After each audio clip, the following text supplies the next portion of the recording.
Hello students. तो आज हम बात करने वाले हैं अपना कॉन्सेप्ट ट्रिग्नोमेट्रिक फंक्शन के बारे में। आपने इसके बारे में थोड़ा बहुत पढ़ा भी हुआ 10th क्लास में। जैसे आप पढ़ते थे वहाँ पे कि अगर ये राइट एंगल ट्रायंगल में ये एंगल थीटा है, ये परपेंडिकुलर, ये बेस और ये हाइपोटेन्यूज है, तो इसमें साइन थीटा की वैल्यू होती थी p/h, cos theta is equal to b/h, tan theta is equal to p/b, and इसी तरह से सेक कॉसेक कॉट के बारे में पढ़ा। इसमें थीटा जो था वो ये एंगल होता था, मगर ये जो आपने पढ़ा हुआ है ये बहुत लिमिटेड, बहुत कम पढ़ा हुआ है। इसमें बहुत सारी चीज़ें आपको नहीं बताई जाती। जितनी का आपको 10th में ज़रूरत होती है उतना बता दिया जाता है। मगर अब हम बात करेंगे अपने बेसिक से, बिल्कुल स्टार्टिंग से, कि ये साइन थीटा कहाँ से आया है, p/h कैसे बना ये, या आप लिखते हो tan theta sine upon cos, ये किस तरह से बना। और यहाँ पर क्योंकि बात सिर्फ इस राइट एंगल ट्रायंगल की हो रही है, मगर अब हमें कहा जाए साइन ऑफ 5π/3 की वैल्यू ढूंढने के लिए, जो कि 2π से भी बड़ी वैल्यू है, और हम यहाँ पे तो ट्रायंगल के अंदर देखेंगे तो सिर्फ थीटा कितना होता है 0 से π/2, तो यहाँ से आप इसमें p/h वगैरह से तो नहीं बता सकते।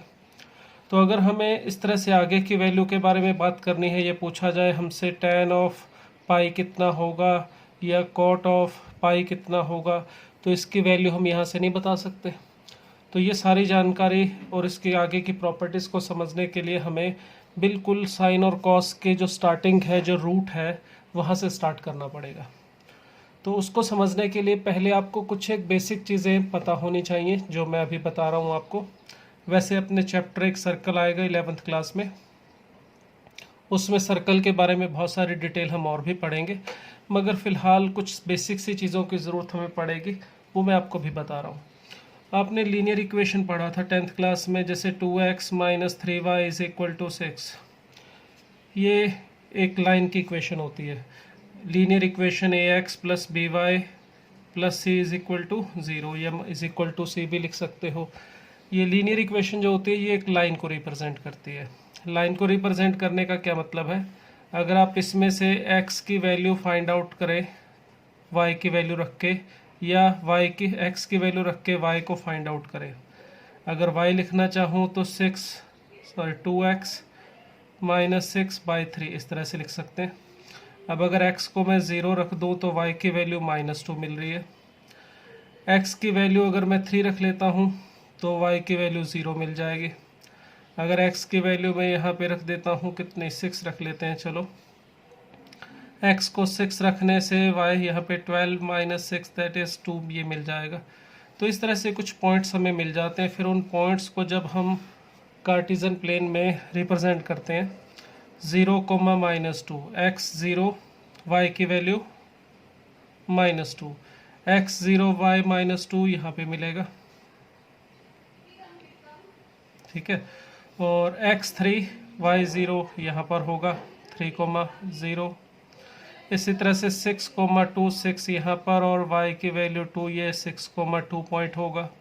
और इन पॉइंट्स को जब हम मिला देते हैं तो इस तरह से हमें एक स्ट्रेट लाइन मिलती है। मतलब इस इक्वेशन में से हम x की वैल्यू फाइंड आउट करके और x और y की वैल्यू जो इसे सेटिस्फाई करती हैं, उनको अगर ग्राफ पे रिप्रेजेंट करें तो ये एक स्ट्रेट लाइन बनती है, ठीक है। तो इसलिए हम इसको बोलते हैं कि स्ट्रेट लाइन की इक्वेशन है। तो इक्वेशन का मतलब होता है कि x और y की वो वैल्यूज़ जो इस इक्वेशन को सेटिस्फाई कर रही है, उनको अगर हम ग्राफ पे प्लॉट करें तो जिस चीज़ का ग्राफ बनता है ये उसकी इक्वेशन होती है। अब इसी तरह से हम सर्कल की बात करेंगे। सर्कल में भी हम ज़्यादा डिटेल में भी नहीं जाएंगे, हम बात करेंगे सर्कल की इक्वेशन। ऐसा सर्कल जिसका सेंटर ओरिजिन है, ओरिजिन मतलब 0, 0, और सर्कल जिसका रेडियस है r, ठीक है। इस सर्कल की इक्वेशन याद रखिएगा होती है x² + y² = r²। ये x² + y² = r², उस सर्कल की इक्वेशन है जिसका सेंटर है 0, 0, रेडियस है r, ठीक है। अगर हमें दिया हो जैसे x² + y² = 4, तो इसका मतलब क्या है, ये किसको रिप्रेजेंट करता है, ये रिप्रेजेंट करता है एक सर्कल को जिसका सेंटर है 0, 0 और रेडियस है 4, ठीक है, इस तरह से। ये सर्कल की इक्वेशन है जिसका रेडियस 2 है। ठीक है, अगर आप देखना चाहते हैं कि कैसे सर्कल बने तो यही चीज़ है जो यहाँ पर हमने की थी। x की वैल्यूज़ रख के y की वैल्यूज़ फाइंड आउट करोगे या y की वैल्यू से x की वैल्यूज़ फाइंड आउट कर लो, एक ही बात है। और फिर उन वैल्यूज़ को हम ग्राफ पे प्लॉट करेंगे तो हमें ये शेप, ये सर्कल मिल जाता है। चलिए इसको बना के देखते हैं कि सर्कल बना कैसे। चलिए नेक्स्ट पेज पे बना लेते हैं, यहाँ थोड़ी जगह कम है। चलिए यहाँ पे हम बनाते हैं इसको। अगर हमें कहा जाए भाई x² plus y² is equal to 4, इसका ग्राफ प्लॉट करो। और कैसे हमें पता नहीं, मान लो सर्कल है क्या नहीं है, हमें पता करना है कि किसकी इक्वेशन है। तो हम क्या करते हैं, यहाँ पे अगर x को रखते हैं 0, तो देखिए x को 0 रखने से y² इज इक्वल टू मिलेगा 4, तो y की वैल्यू प्लस माइनस 2 मिल रही है। इसका मतलब x की वैल्यू 0 रखने पर y की वैल्यू मिल रही है 2, तो ये पॉइंट 0,2 और एक पॉइंट आ रहा है 0,-2। तो इसका मतलब ये जो भी कर्व होगी ये इन दोनों पॉइंट में से पास करेगी। फिर चलिए मैं y को 0 रख लेता हूँ। y को 0 रख के x² इज इक्वल टू 4 मिलेगा, तो इससे मुझे x की वैल्यू मिल जाएगी +-2। इसका मतलब जब y 0 होगा तो x की वैल्यू 2 आ रही है, y 0 x एक्सिस पे होता है, तो इसका मतलब x 0 y 2 और x 0 -2 y की वैल्यू इन पॉइंट्स में से भी हमारा ग्राफ पास करेगा। फिर मैं रख लेता हूँ x की वैल्यू 1। चलिए x को 1 रखूँ तो y² इज इक्वल टू 3, तो y की वैल्यू मिल रही है मुझे ±√3। तो x की वैल्यू अगर 1 लेते हैं तो y की वैल्यू आ रही है √3। 1,√3 इस पॉइंट में से पास करेगा और इसी तरह से 1,-√3 इस पॉइंट में से भी पास करेगा। ये सारे पॉइंट्स मैं ढूंढ रहा हूँ जिसमें से ग्राफ पास करेगा। अगर आप x की वैल्यू -1 रखते हैं तो भी देखिए y² इज इक्वल टू 3 ही मिलेगा, x² 1 हो जाएगा और y की वही दो वैल्यूज़ मिलेंगी हमें +-√3। इसका मतलब x 1 और y की वैल्यू -√3, सॉरी x -1 y की वैल्यू √3 और x -1 y की वैल्यू -√3। इस तरह से जितने भी पॉइंट्स हमें मिलेंगे, जब आप उन सभी पॉइंट्स को ढूंढ के ज्वाइन करोगे तो देखिए ये हमें सर्कल की शेप मिल जाएगी इस तरह से। तो इसका मतलब है ये एक सर्कल की इक्वेशन है। ठीक है, ऐसा सर्कल जिसका सेंटर है ये वाला पॉइंट 0,0, रेडियस है 2। क्लियर। तो x² plus y² is equal to r², याद रखिएगा सर्कल की इक्वेशन होती है जिसका सेंटर 0, 0, रेडियस r है। अब अगर मैं एक सर्कल लेता हूं जैसे x² plus y² is equal to 9, तो ये क्या होगा, ये एक ऐसा सर्कल होगा जिसका सेंटर है 0, 0 और ये r² है, तो r की वैल्यू आ रही है 3। तो इसका मतलब ये सेंटर 0, 0 और रेडियस 3 के साथ एक सर्कल होगा। ठीक है, अब अगर मुझे इस सर्कल के ऊपर यहाँ पर एक पॉइंट P है उसे ढूंढना है और मुझे अगर इसका y कोऑर्डिनेट पता है 1, तो इस पॉइंट का अगर y कोऑर्डिनेट पता है 1 और मुझे इसका x कोऑर्डिनेट ढूंढना है, तो सिंपल सा काम है, इस जगह पे इस वाले पॉइंट के लिए y की वैल्यू 1 है, y को 1 रख दूंगा इसमें, इस वाली इक्वेशन में जो हमारे पास सर्कल की इक्वेशन थी, तो क्या मिलेगा x² is equal to 8। x² is equal to 8 का मतलब x इज इक्वल टू +-2√2, ये दो x की वैल्यू मिलेंगी। बट अगर पॉइंट यहाँ दिखाई दे रहा है हमें फर्स्ट क्वाड्रेंट में, तो फर्स्ट क्वाड्रेंट में हमें पता है x और y दोनों पॉजिटिव होते हैं, तो इस पॉइंट के लिए जो y की वैल्यू है 1 है, x की वैल्यू होनी चाहिए 2√2। और बिल्कुल इधर अपोजिट साइड में एक्चुअली यहाँ पर भी एक पॉइंट होगा, उस पॉइंट को P' लिख दूँ। अगर इस पॉइंट के लिए और इस पॉइंट के लिए y की वैल्यू सेम होगी 1, मगर ये वाला पॉइंट चला गया है सेकंड क्वाड्रेंट में, तो इस पॉइंट के लिए x की वैल्यू होगी -2√2। ठीक है, इसी तरह से अगर मान लेता मुझे यहाँ पर एक पॉइंट दिया है Q और इसके लिए मुझे x कोऑर्डिनेट दे दिया है 1, तो अगर मुझे x कोऑर्डिनेट 1 दिया है इस पॉइंट के लिए, तो मैं इस पॉइंट का y कोऑर्डिनेट ढूंढ सकता हूँ। इसी तरह से इसमें x को 1 रख दूंगा तो y² इज इक्वल टू 8, तो y इज इक्वल टू +-2√2। ठीक है, अब यहाँ पर Q हमारा 1 था, इस पॉइंट के लिए ये जो दिखाई दे रहा है ये मैंने फोर्थ क्वाड्रेंट में लिया हुआ है, तो इसका x कोऑर्डिनेट पॉजिटिव है। अब अगर y कोऑर्डिनेट इस रीजन में नेगेटिव होना चाहिए, इसका मतलब इस पॉइंट के लिए y की वैल्यू होनी चाहिए -2√2। और अगर आप इसके बिल्कुल ऊपर जाके देखेंगे यहाँ पर भी एक पॉइंट मिलेगा, क्यू डैश लिख देता हूँ उसको। इस क्यू का और इस क्यू का एक्स कोऑर्डिनेट सेम होगा 1, मगर क्योंकि ये पॉइंट ऊपर है तो इसके लिए भी, क्यू के लिए भी और क्यू डैश के लिए भी एक्स की वैल्यू 1 है, और इस पॉइंट के लिए वाई की वैल्यू होनी चाहिए +2√2। ठीक है, तो ये कुछ बेसिक चीज़ें हैं जो हमें ज़रूरत पड़ेगी ये स्टार्टिंग समझने के लिए ट्रिग्नोमेट्रिक फंक्शन की। तो अब हम बात करते हैं ये ट्रिग्नोमेट्रिक फंक्शन यानी साइन थीटा कॉस थीटा कैसे डिफाइन किए गए हैं, क्योंकि अगर आपको इनकी बेसिक डेफिनेशन समझ में आ जाएगी तो आपको चीज़ों को रटने की, फार्मूलों को रटने की ज़रूरत नहीं पड़ेगी। जैसे आप फार्मूले रटते हो कि जैसे एक प्रॉपर्टी शायद आपने पढ़ी होगी, किस क्वाड्रेंट में कौन पॉजिटिव होता है, तो टीचर बताते हैं आफ्टर स्कूल टू कॉलेज, शायद पढ़ा हो आप लोगों ने ये, कि यहाँ ऑल पॉजिटिव होते हैं, साइन पॉजिटिव और उसका रेसिप्रोकल पॉजिटिव होता है, ये आप याद रख लेते हो। मगर हम बात करेंगे कि ये कैसे होता है, क्यों होता है। आपने और भी कोई प्रॉपर्टीज़ हो सकता है पढ़ी हो, जिन्होंने पढ़ी हैं उन्होंने, उनको पता होगा टीचर ने कि साइन ऑफ माइनस थीटा होता है तो ये माइनस साइन थीटा हो जाता है, कॉस ऑफ माइनस थीटा होता है तो ये कॉस थीटा हो जाता है। तो ये क्यों होता है, कैसे होता है, वो सारी चीज़ें अगर आप जानना चाहते हो तो आपको बेसिक्स समझ में आने चाहिए, पता होना चाहिए कि ये ओरिजिनेट कहाँ से किया गया है, sine theta cos theta tan theta sec theta को।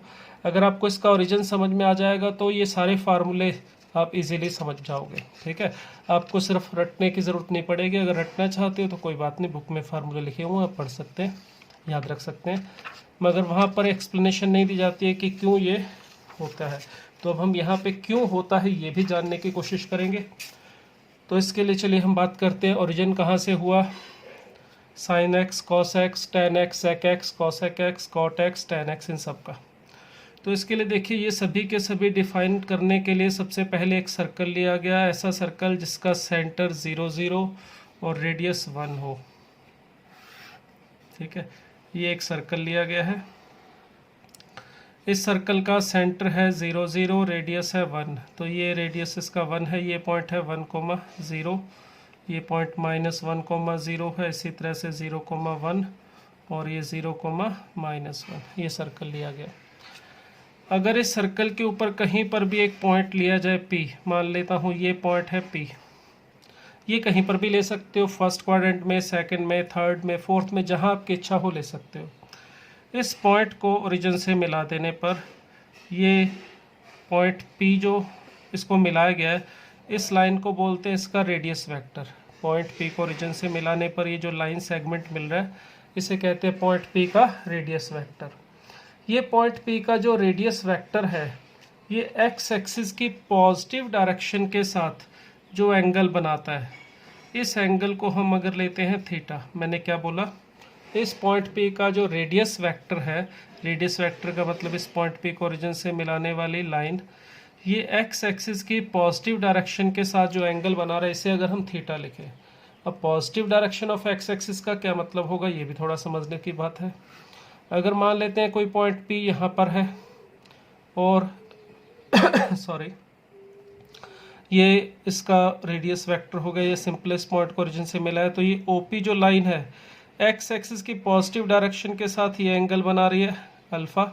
और अगर इधर से लेते हैं तो इधर से जो मेजरमेंट हो रही है, देखो ये एक्स एक्सिस की पॉजिटिव डायरेक्शन है, ये एक्स एक्सिस की नेगेटिव डायरेक्शन है, तो इधर से जो एंगल मेज़र किया गया है ये एक्स एक्सिस की पॉजिटिव डायरेक्शन के साथ एंगल है और ये एक्स एक्सिस की नेगेटिव डायरेक्शन के साथ एंगल है। अगर मान लो पॉइंट P यहाँ पर लिया जाए तो ये एक्स एक्सिस की पॉजिटिव डायरेक्शन के साथ है एंगल अल्फ़ा और ये एक्स एक्सिस की नेगेटिव डायरेक्शन के साथ एंगल है बीटा।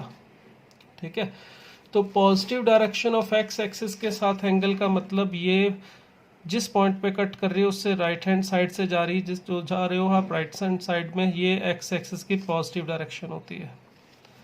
तो इस तरफ से जो एंगल लिया गया है वो थीटा है। अगर मान लो कोई लाइन यहाँ पर है इस तरह से, तो एक्स एक्सिस की पॉजिटिव डायरेक्शन का मतलब ये एंगल। ठीक है, अब आप ये भी बोल सकते हो कि सर हम ऐसे भी तो जा सकते थे, इधर से चले जाए नज़दीक पड़ेगा, बिल्कुल नज़दीक पड़ेगा, मगर आपको एंगल के मेज़रमेंट के रूल बताए थे। अगर आप ऐसे मेज़र कर रहे हो तो ये एंगल एंटी क्लॉकवाइज डायरेक्शन में पॉजिटिव माना जाएगा। सपोज ये एंगल हमारा 210 डिग्री है तो इधर से आओगे तो वो 150 होगा, मगर वो 150 नहीं, वो -150 माना जाएगा। आप लेने को इसको भी ले सकते हो। सपोज ये एंगल हमारा कितना है 210 डिग्री। अगर आप इधर से आओगे तो ये होगा -150 डिग्री।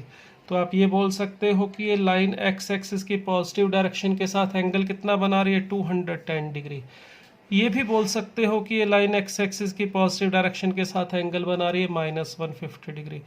सपोज यहाँ पर कोई लाइन है ऐसे, इस तरह से अगर आप मेज़र कर रहे हो, ये 60 डिग्री एंगल है मान लेते हैं, तो हम बोलेंगे ये लाइन एक्स एक्सिस की पॉजिटिव डायरेक्शन के साथ एंगल बना रही है 60 डिग्री। और अगर आप ऐसे मेज़र करना चाहते हो इस तरह से तो भी कर सकते हो। तो ये जो रोटेशन है वो क्लॉकवाइज है, ठीक है। तो ये टोटल 360 एंगल होता है, तो ये 60 थे, इसका मतलब ये 300 होना चाहिए, मगर क्योंकि रोटेशन हमने क्लॉकवाइज ली है तो ये एंगल कितना है -300। तो इसके लिए हम बोलेंगे कि ये लाइन एक्स एक्सिस की पॉजिटिव डायरेक्शन के साथ, ऐसे बोल सकते हो ये तो 60 डिग्री एंगल बना रही है, ये ऐसा बोल सकते हो कि ये -300 डिग्री एंगल बना रही है। क्लियर, दोनों में से कोई भी बात बोलोगे सही है। एक्स एक्सिस के पॉजिटिव डायरेक्शन के साथ एंगल लेने का मतलब आपको एंगल की जो मेजरमेंट है वो एक्स एक्सिस की पॉजिटिव डायरेक्शन से स्टार्ट करनी है। चाहे आप ऐसे स्टार्ट करो चाहे ऐसे करो, कोई फ़र्क नहीं पड़ता, मगर रोटेशन के हिसाब से फिर उसका जो साइन है वो चेंज हो जाएगा। 60 डिग्री है, ये -300 डिग्री है, ठीक है। अगर आप यहाँ पे लेते हो जैसे ये सपोज 150 डिग्री है, तो आप ये बोल सकते हो कि ये लाइन एक्स एक्सिस की पॉजिटिव डायरेक्शन के साथ 150 डिग्री का एंगल बना रही है। चाहो तो आप यहाँ से आ सकते हो इधर से, तो आप ये बोल सकते हो ये लाइन एक्स एक्सिस की पॉजिटिव डायरेक्शन के साथ -210 डिग्री का एंगल बना रही है। तो हमने क्या कहा इसमें, अगर कोई पॉइंट लिया हमने पी सर्कल, किस सर्कल के ऊपर x² + y² = 1, सर्कल जिसका सेंटर 0 0 है और रेडियस 1 है, और इस पॉइंट को इस ओरिजिन से मिला के ये जो लाइन है ओपी अगर एक्स एक्सिस के साथ एंगल बना रही है थीटा, तो कॉस थीटा क्या होगा, साइन थीटा क्या होगा, टेन थीटा क्या होगा, वो समझें। तो ये डिफाइन किया गया है कि अगर इस पॉइंट के जो कोऑर्डिनेट है वो a, b है, तो जो a होगा वो होगा कॉस थीटा, ये डेफिनेशन है कॉस थीटा की।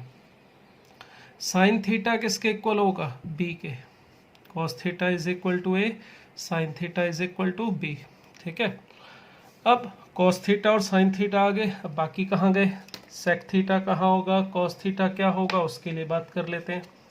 तो सेक थीटा कॉसेक थीटा के लिए देखिए, ये जो पॉइंट था ये तो था P, जिसके कोऑर्डिनेट हमें देंगे साइन थीटा और कॉस थीटा की वैल्यू, जो भी इसके पॉइंट के कोऑर्डिनेट होंगे उससे हमें साइन थीटा और कॉस थीटा मिलेगा। अब अगर हम यहाँ पे एक लाइन ड्रॉ कर दें, यानी सर्कल का टेंजेंट ड्रॉ कर दिया, इस पॉइंट पे मैंने ये टेंजेंट ड्रॉ की, और ये तो आपको पता होगा कि जो टेंजेंट है इस रेडियस वेक्टर के साथ यहाँ पे 90 डिग्री का एंगल बनाएगा, ये राइट एंगल होगा हमारा। अगर ये टेंजेंट एक्स एक्सिस को कट करता है इस पॉइंट Q पे और वाई एक्सिस को कट करता है इस पॉइंट R पे, तो इस पॉइंट Q के जो कोऑर्डिनेट होंगे उससे बोला गया था सेक थीटा। तो सेक थीटा इस पॉइंट Q के कोऑर्डिनेट होंगे, सेक थीटा, 0, और कोसेक थीटा इस पॉइंट का जो y कोऑर्डिनेट होगा, यानी 0, कोसेक थीटा, ये हमारा कोसेक थीटा होगा। ये आप समझें, यहाँ से ये जो पॉइंट है Q, अगर मैं ये डिस्टेंस देखूं, ये डिस्टेंस हमारा होगा सेक थीटा, मगर ये सेक थीटा सिर्फ आप डिस्टेंस बोलेंगे तो गलती हो जाएगी, क्योंकि डिस्टेंस तो हमेशा पॉजिटिव होता है। मैं बोल रहा हूँ कि इस पॉइंट का जो कोऑर्डिनेट है आपको वो सेक थीटा की वैल्यू देगा, ये सेक थीटा। अगर लेंथ की बात करें, हो सकता है ये पीछे कट करे, पॉइंट P मैंने यहाँ लिया है फर्स्ट क्वाड्रेंट में, तो ये आगे की तरफ आ रहा है तो ये पॉजिटिव है। इसी तरह से यहाँ से लेके यहाँ तक का ये जो डिस्टेंस होगा इस पॉइंट R का ओरिजिन से, इसकी लेंथ हम कह सकते हैं कोसेक थीटा होगी, मगर कोसेक थीटा लेंथ नहीं है, इस पॉइंट के वाई कोऑर्डिनेट है, क्योंकि लेंथ तो पॉजिटिव भी हो सकती है, मगर कोसेक थीटा की जो वैल्यू है वो पॉइंट कहाँ पर आ रहा है उसके अकॉर्डिंग पॉजिटिव नेगेटिव कुछ भी हो सकती है, ठीक है। अब ये जो है कोसेक थीटा और सेक थीटा, ये वाली चीज़ है, क्लियर। अब नेक्स्ट ये इसको इसके साथ भी हम रिलेट करेंगे कि जैसे आप पढ़ते हो सेक थीटा = 1/cos थीटा, तो ये कहाँ से आया उसके बारे में मैं अभी आपको बताने वाला हूँ। मगर उससे पहले थोड़ा सा बता दूं आपको टेन थीटा और कॉट थीटा कहाँ पर है। टेन थीटा यानी टेन का नाम मतलब पूरा जो नाम होता है वो होता है टेंजेंट। तो पॉइंट पी से जो टेंजेंट ड्रॉ किया गया है ये एक्स एक्सिस को यहाँ कट कर रहा है, तो ये जो टुकड़ा है हमारा पी क्यू, ठीक है, यहाँ से लेके यहाँ तक ये लेंथ, ये भी टेन थीटा है। मगर फिर वही बात बोलूँगा, लेंथ सिर्फ नहीं बोलनी है, पॉजिटिव नेगेटिव साइन कैसे डिसाइड होगा वो भी अभी डिसाइड करेंगे। मगर इसकी जो लेंथ होगी वो मॉड ऑफ टेन थीटा, वो टेन थीटा का मैग्नीट्यूड होगा। पॉजिटिव नेगेटिव कैसे होगा वो भी अभी आप बात समझ जाएंगे 2 मिनट में। इसी तरह से ये जो है हमारे पास ऊपर पॉइंट पीक से जो टेंजेंट ड्रॉ किया गया वो एक्स एक्सिस को अगर कट करता है क्यू पे, तो ये है टेन थीटा। और इस पॉइंट से ये ऊपर की तरफ जो कट किया गया इस लेंथ को देखें तो इसको हम बोलेंगे कॉट थीटा, एक की लेंथ है ये कॉट थीटा है, ठीक है। तो ये जो चीज़ है ये ध्यान में रखिएगा, ये डेफिनेशन है, ये ओरिजिनेट है sine theta cos theta tan theta का। अभी हम बात करेंगे इनके अंदर रिलेशन के बारे में भी जो हमने पढ़ा हुआ है, जो सीधा स्टार्ट में हमें बता देते हैं कि कॉस थीटा होता है 1/sec theta cosec sorry, और साइन थीटा 1/cos थीटा होता है, tan theta sine theta by cos theta. तो वो सारी चीज़ें अभी इस डायग्राम से आपको समझ में आएंगी। तो ये ध्यान में रखिएगा। सबसे पहले देखिए, सर्कल के ऊपर अगर पॉइंट पी लिया, उसके कोऑर्डिनेट है अगर a, b और ये एंगल है थीटा, तो कॉस थीटा होगा इस पॉइंट का y x coordinate that is a, और साइन थीटा होगा इस पॉइंट का y coordinate that is b, ठीक है। अब आगे चलते हैं, समझते हैं इनमें आपस में रिलेशन कैसे आएगा।